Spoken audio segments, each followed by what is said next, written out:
തന്ത്രിക്ക് വാജിവാഹനം കൈമാറത് ഹൈക്കോടതിയെ അറിയിച്ചിരുന്നതായി രേഖകൾ. 2017 advocate commission കോടതിയിൽ നൽകിയ റിപ്പോർട്ടിൽ ഇക്കാര്യം ഉൾപ്പെടുത്തിയിട്ടുണ്ട്. ബിനിൽ കൊച്ചിയിൽ നിന്നും വിവരങ്ങളുമായി ചേരുന്നുണ്ട്. ബിനിൽ, ഇതിലിപ്പോൾ ഒരു വലിയ കൺഫ്യൂഷൻ നിൽക്കുന്നുണ്ടല്ലോ. 2012 ഒരു ഉത്തരവുണ്ട്. അങ്ങനെയാണെന്നുണ്ടെങ്കിൽ ഇങ്ങനെ കൈമാറ്റം ചെയ്യാൻ പറ്റില്ല എന്നുള്ളതാണ്. എന്നിട്ടും എന്തുകൊണ്ട് കൈമാറി എന്നുള്ളതാണ് ചോദ്യം നിൽക്കുന്നത്. പക്ഷേ ഇത് ഹൈക്കോടതിക്കും അറിയാമായിരുന്നു. ഇങ്ങനെ ഒരു റിപ്പോർട്ട് നൽകിയിട്ടുണ്ട് എന്ന് പറയുമ്പോൾ എന്താണ് മനസ്സിലാക്കേണ്ടത്?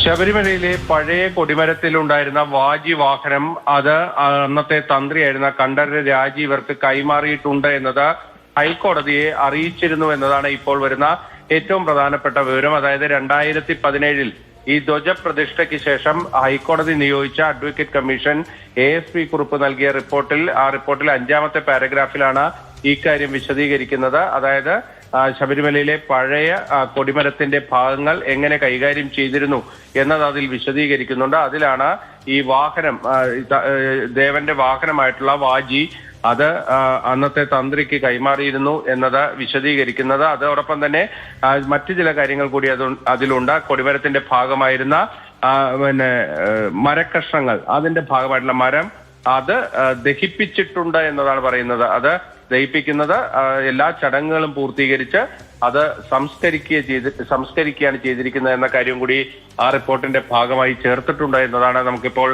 മനസ്സിലാക്കാൻ കഴിയുന്നത്. മറ്റൊരു പ്രധാനപ്പെട്ട കാര്യമുള്ളത്, ഹൈക്കോടതി ധ്വജപ്രതിഷ്ഠയുമായി ബന്ധപ്പെട്ട ഒരു ഉത്തരവ് ഇറക്കിയിട്ടുണ്ട്. അതായത് ഈ ധ്വജപ്രതിഷ്ഠയ്ക്ക് ശേഷം റിപ്പോർട്ട് അംഗീകരിച്ചുകൊണ്ട് ഒരു ഉത്തരവ് ഇറക്കിയിട്ടുണ്ട്. പക്ഷെ ആ ഉത്തരവിൽ ഈ വാജിവാഹനവും അതിന്റെ കൈമാറ്റവുമായി ബന്ധപ്പെട്ട ഒരു കാര്യവും ഹൈക്കോടതിയുടെ ഉത്തരവിലില്ല. 4 പേജുള്ള ഒരു ഉത്തരവാണ് ഹൈക്കോടതി അന്ന് ഇറക്കിയിരിക്കുന്നത്. ആ ഉത്തരവ് നമ്മൾ വിശദമായി പരിശോധിച്ചിരുന്നു. അതിൽ 3,20,00,000 രൂപയാണ് ഫിനിക്സ് ഗ്രൂപ്പ് ഈ കൊടിമരത്തിന്റെ നിർമ്മാണത്തിന് വേണ്ടി കൈമാറിയിരുന്നത്. അതിൽ 13,62,000 രൂപ ബാലൻസും വന്നിട്ടുണ്ട്. അതായത് ഈ അത്രയും 3,20,00,000 രൂപ ഇതിന് ചെലവ് വന്നിട്ടില്ല. 13,62,000 രൂപ ബാലൻസ് വന്നിട്ടുണ്ട്. ആ ബാലൻസ് വന്ന തുക ദേവസ്വത്തിന്റെ അക്കൗണ്ടിലേക്ക് അടയ്ക്കാനാണ് ഹൈക്കോടതി നിർദ്ദേശിച്ചത്. അതനുസരിച്ച് എക്സിക്യൂട്ടീവ് ഓഫീസർ ആ പണം ദേവസ്വത്തിന്റെ അക്കൗണ്ടിൽ അടച്ചിട്ടുണ്ട് എന്നതാണ് ആ റിപ്പോർട്ടിൽ നിന്ന് വ്യക്തമാകുന്നത്. പക്ഷേ ഹൈക്കോടതിയുടെ ഉത്തരവിൽ ഈ വാജി കൈമാറ്റവുമായി ബന്ധപ്പെട്ട ഒരു കാര്യവും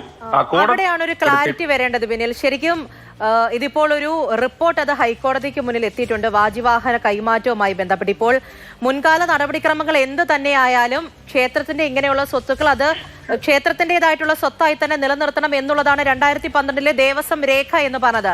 എന്നിട്ടും എന്തുകൊണ്ട് ഈ അഡ്വക്കേറ്റ് കമ്മീഷൻ ഇക്കാര്യം അറിയാതെ പോയി? ഇങ്ങനെ ഒരു റിപ്പോർട്ട് കോടതിയിൽ എത്തിയ ഒരു ഉത്തരവ് നിലനിൽക്കുമ്പോൾ അതിൽ നമ്മൾ ശ്രദ്ധിക്കേണ്ട ഒരു കാര്യം എന്ന് പറയുന്നത്, അഡ്വക്കേറ്റ് കമ്മീഷന്റെ ഉത്തരവാദിത്തം ഹൈക്കോടതിയോട് മാത്രമാണ്. ഹൈക്കോടതി ചുമതലപ്പെടുത്തിയ ഒരു അഭിഭാഷക കമ്മീഷനാണ്.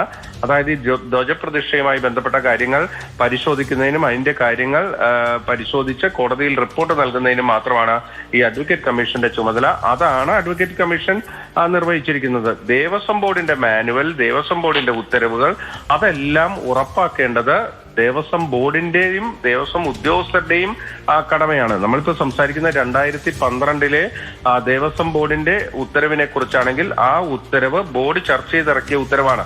അതിനുശേഷം 2016 ദേവസ്വം കമ്മീഷണർ മറ്റൊരു ക്ഷേത്രത്തിലെ ഈ വാഹനം തന്ത്രിക്ക് കൈമാറുന്നതിനൊരു അനുമതി നൽകിക്കൊണ്ട് ഒരു ഉത്തരവ് ഇറക്കുന്നുണ്ട്. അതുകൊണ്ട് തന്നെ അതിനൊരു കോൺട്രഡിക്ടറി ആയിട്ടുള്ളൊരു കാര്യങ്ങളുണ്ട്. പക്ഷെ അതിൽ നമ്മൾ മനസ്സിലാക്കേണ്ടത്, ബോർഡിന്റെ തീരുമാനത്തിന് വിരുദ്ധമായി കമ്മീഷണർക്ക് മറ്റൊരു ഉത്തരവ് എങ്ങനെ ഇറക്കാൻ കഴിയുമെന്നതൊരു പ്രധാനപ്പെട്ട നിയമപ്രശ്നമാണ്. ബോർഡിന്റെ തീരുമാനം 2012 വന്നിട്ടുണ്ട്. ഈ ക്ഷേത്രങ്ങളിലെ ധ്വജത്തിലെ വാഹനവുമായി ബന്ധപ്പെട്ട കാര്യത്തിൽ അത് തന്ത്രിക്ക് കൈമാറേണ്ടതില്ല എന്ന്.